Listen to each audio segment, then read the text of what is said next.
প্রিয় দর্শক, অনেকে জানতে চান যে ইউটিউব কিংবা ফেসবুকের ভিডিওর সব থাম্বনেল বানানোর জন্য কোন অ্যাপসগুলো আসলে সবচেয়ে বেটার।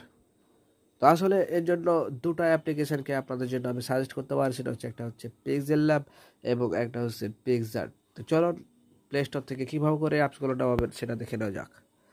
তো প্লে স্টোরে ঢোকার পরে আপনারা সার্চ করবেন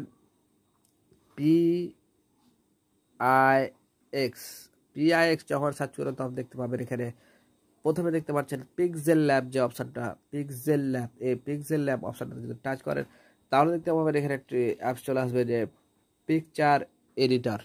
তো এই পিকচার এডিটর অ্যাপসটা আপনারা ডাউনলোড করে নেবেন।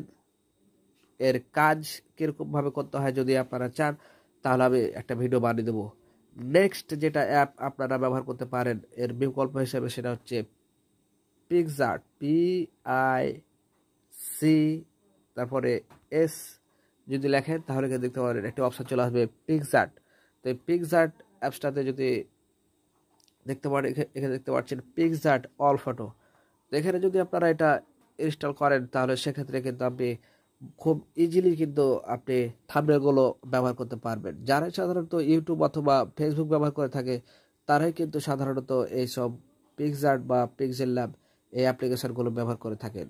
যদি আপনারা জানতে চান যে কীভাবে করে পিক্সেল ল্যাব এবং পিক্সআর্ট দিয়ে প্রোফাইল পিকচার বা যে কোনো ধরনের ইউটিউব থাম্বনেল বা ফেসবুক থাম্বনেল ব্যবহার করে কীভাবে করে করবেন, তো আমাকে কমেন্ট করবেন। আমি এ ব্যাপারে একটি পার্সোনাল করে ভিডিও বানিয়ে দেবো, দুই অ্যাপসের জন্য দুইটা। তো ভালো থাকবেন, আল্লাহ হাফেজ।